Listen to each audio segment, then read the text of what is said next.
Karya Kristus salib memberikan penyediaan total bagi manusia. Karena dia Allah itu tidak bekerja setengah-setengah. Dia memberikan putra itu total menyelamatkan kita, bukan setengah-setengah. Jadi saya bingung kalau ada orang mengatakan dia percaya kepada Yesus, lalu bisa kehilangan keselamatan. Berarti Allah tidak total dong mengerjakan keselamatan. Masa orang yang diselamatkan hari besok bisa hilang? Karena dia tidak total menyelamatkan. Maka keselamatan itu dalam Kristus terjamin tidak bisa hilang. Sekali selamat itu Alkitabiah. Kalau kita benar-benar diselamatkan oleh Kristus, kita tidak akan kehilangan keselamatan kita. Allah tahu bagaimana memelihara kita dari awal, pertengahan sampai akhirnya. Amin. Dia tahu bagaimana memelihara kita. Ya. Nah, segala sesuatu yang kita butuhkan bagi masa lalu, masa kini, dan masa depan, bahkan kekekalan telah Kristus sediakan melalui kematian di kayu salib.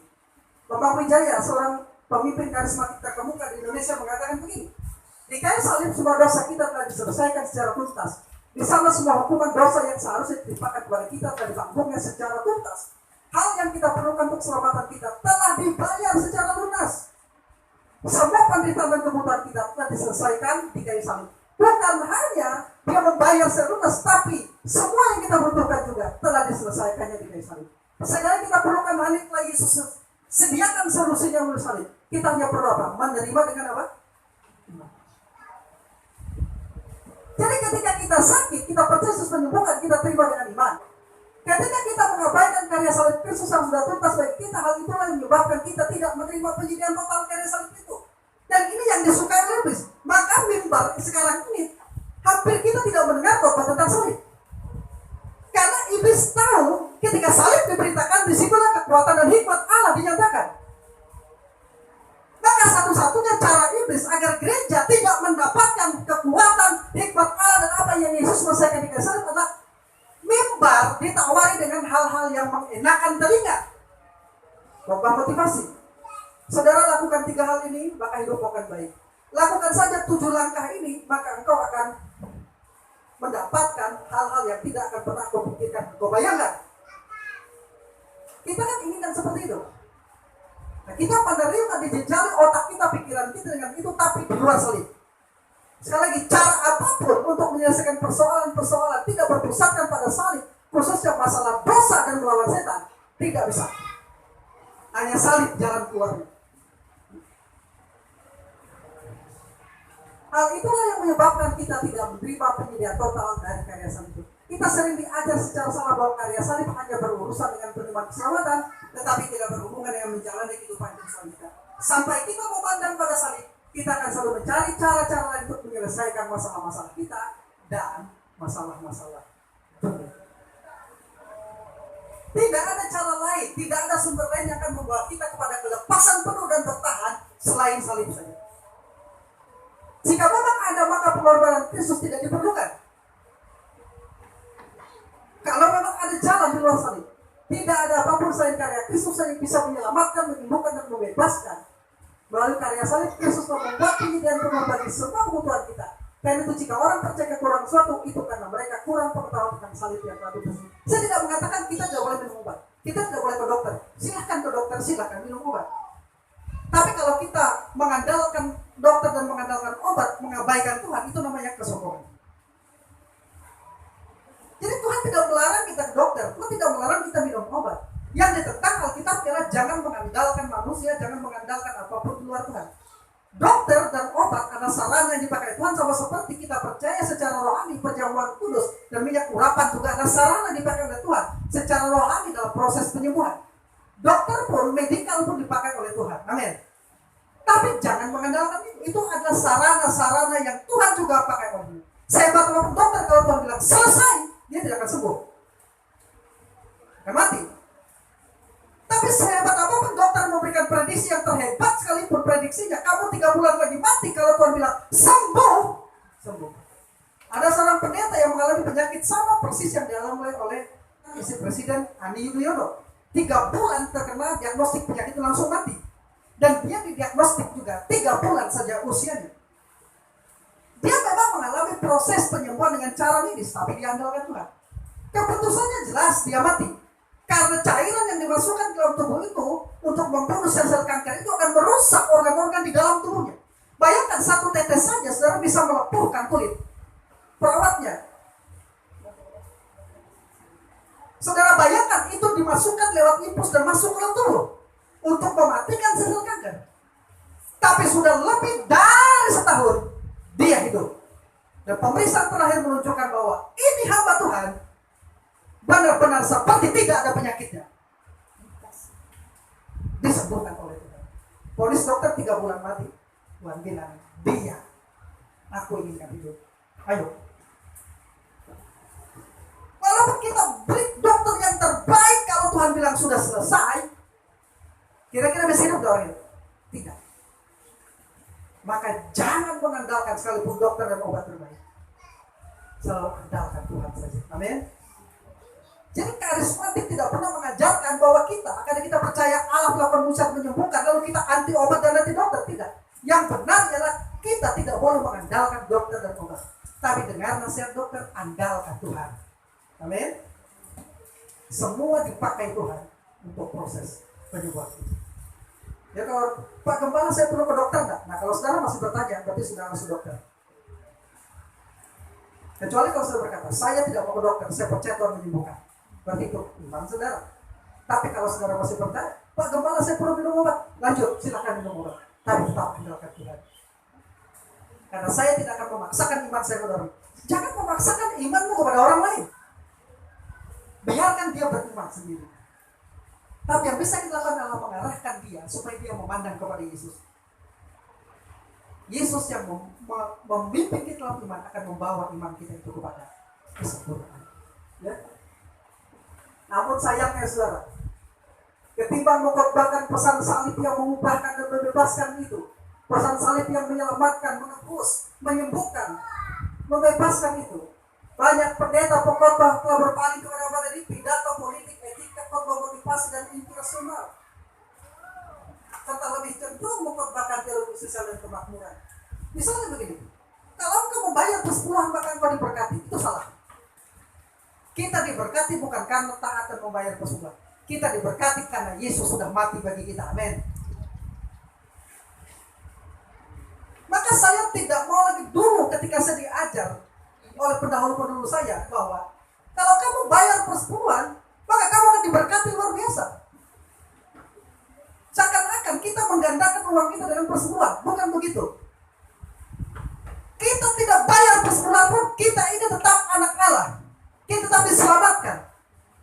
Tapi mengapa kita memberikan persepuluhan? Itu adalah karena rasa syukur dan terima kasih kita kepada Tuhan. Karena kita mengakui pengorbanannya bagi kita dan dia adalah imam besar kita yang layak mendapatkan itu melalui korban syukur kita di dalam gereja. Sebab itu saya tidak akan mengatakan kepada saudara, kalau saudara membayar persepuluhan, memberikan doa seluruh hidup saudara lebih diberkati lagi. Berarti kita hitung-hitungan dan ukur-ukuran sama Tuhan. Tidak. Berarti kita diberkati karena kita yang membayarnya. Tidak. Kita diberkati karena Yesus yang membayarnya. Mau percaya? Saya akan tunjukkan ayatnya. Saudara baca. Galatia pasal 3 ayat yang ke 10 sampai ayat 13. Saudara baca. Saya akan menjelaskan itu. Kita bebas dari kutuk dan kita diberkati itu apakah oleh karena ketaatan kita atau karena Kristus yang telah melakukannya bagi kita. Dan kita hanya perlu percaya untuk itu. Galatia pasal 3 mulai dari ayat yang ke-13. Nanti paling terakhir dibaca ayat yang ke-26 sampai ayat 29. Tolong dibaca. Ayat yang biar jelas mulai dari ayat 10. Demikian firman Tuhan, Galatia 3 ayat yang ke-10 mulai. Karena semua orang yang hidup dari pekerjaan hukum Taurat, semua orang hidup dari pekerjaan hukum Taurat berada di bawah kutuk. Berada di bawah apa? Kutuk. Tidak ada orang dapat melakukan hukum Taurat dengan sempurna. Misalnya begini, ketika kita melakukan A, hukum Taurat akan berkata, belum cukup. Kita harus melakukan yang lain lagi. 10 perintah itu hanya sebagian kecil dari hukum Taurat. Orang yang habis mengumpulkan jumlahnya 313 perintah, aturan dan larangan. 10 saja susah minta ampun. 10 perintah. Apalagi ditambah 313 peraturan, perintah, kewajiban dan larangan-larangan. Itu berat sekali. Lanjut. Sebab ada tertulis, terkutuklah orang yang tidak setia melakukan segala sesuatu yang tertulis dalam kitab hukum Taurat. Jadi kalau tidak membunuh tetapi berzina, orang ini terkutuk. Walaupun dia tidak berzina, tidak membunuh, kalau dia mencuri, dia terkutuk. Karena kata Yakobus, berarti melanggar semuanya. Lanjut. Dan bahwa tidak ada orang yang dibenarkan di hadapan Allah karena melakukan hukum Taurat. Tidak ada orang yang dibenarkan di hadapan Allah karena melakukan hukum Taurat. Lalu Bapak kemana kalau begitu hukum Taurat bukan firman Allah dong? Hukum Taurat itu firman Allah, hukum Taurat itu sempurna, hukum Taurat itu benar-benar perfect. Tapi manusia tidak perfect. Ada yang bertanya, bisa nggak kita diselamatkan karena hukum Taurat? Bisa. Oh, kalau begitu Bapak Kepala bertentangan dong. Kita kan tidak diselamatkan karena hukum Taurat. Bisa. Siapa bilang tidak bisa? Bisa. Asal lakukan dengan sempurna. Tidak ada satu kali pun saudara pernah gagal melakukannya. Saudara bisa. Ada nggak orang yang tidak pernah gagal melakukan hukum Taurat? Tidak. Maka berarti bukan hukum Taurat tidak bisa menyelamatkan. Bukan hukum Taurat tidak sempurna. Manusia yang sudah jatuh dalam dosa tidak bisa memenuhi syarat-syarat hukum Taurat dengan tanpa cacat dan celah. Tidak bisa. Jadi kalau orang mengatakan hukum Taurat tidak bisa menyelamatkan, salah. Hukum Taurat bisa menyelamatkan. Masalahnya, lakukan dengan sempurna tanpa satu cacat celah pun. Ada yang bisa? Tidak ada. Hanya Yesus yang bisa melakukan dengan sempurna. Maka benar kata Paulus, semua orang berada di bawah kutuk dan tidak ada seorang pun yang dibenarkan karena melakukan hukum Taurat. Karena tidak bisa. Bisa menangkap? Penjelasannya ya? Bisa menangkap? Kenapa kita hukum Taurat tidak bisa membenarkan kita? Bukan hukum Tauratnya yang lemah, tidak.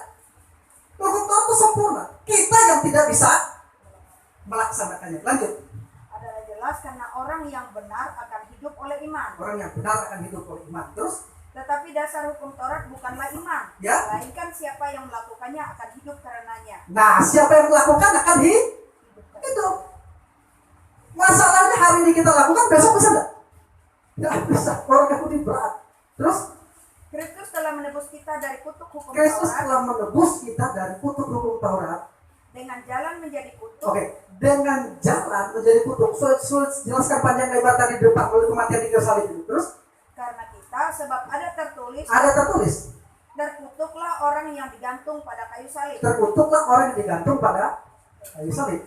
Yesus Kristus telah membuat ini supaya di dalam Dia berkat Abraham sampai kepada bangsa-bangsa lain, sehingga oleh iman kita menerima roh yang telah dijanjikan. Haleluya, Yesus Kristus telah melakukan ini supaya berkat Abraham sampai. Pada bangsa-bangsa lain. Apakah oleh karena kita memberi persepuluhan? Apakah oleh karena ketaatan kita berkat Abraham sampai kepada kita? Dengar baik, karena Yesus. Amin. Bisa. Maka kalau kita menerima berkat, fokusnya bukan karena kita memberi persepuluhan, bukan karena kita kebaktian, bukan karena kita membaca Alkitab. Semua itu untuk kepentingan kita memang betul. Ketaatan, membayar persepuluhan, mengucap syukur kepada Tuhan, kita beribadah ke gereja, semuanya itu adalah untuk kebaikan kita selama kita hidup di dalam dunia ini, dalam pengiringan kita kepada Tuhan. Tapi saya dan saudara diberkati bukan karena itu, karena identitas kita di dalam Kristus. Saudara, identitas kita di dalam Kristus itu yang menyebabkan kita diberkati. Bisa menangkap enggak? Identitas kita di dalam Kristus lah kita diberkati. Jadi jangan lihat dirimu hari ini, keadaanmu, kekuranganmu, kelemahanmu, pandang terus kepada salib. Dia mengubah yang paling lemah dan paling hina untuk memalukan orang-orang yang berhikmat terpandang di dunia. Maka saya percaya kita mungkin orang-orang biasa hari ini, tapi kita terus memandang kepada salib. Seperti jemaat di Korintus, mereka akhirnya menjadi orang yang berhikmat, menjadi orang yang berwibawa, menjadi orang yang berkuasa, menjadi orang yang kaya dan diberkati. Kenapa? Karena mereka dipakai oleh Tuhan. Tapi ketika mereka menjadi sombong, ditegur, dinasihati oleh Rasul Paulus. Kamu mendapatkan itu semua karena Kristus.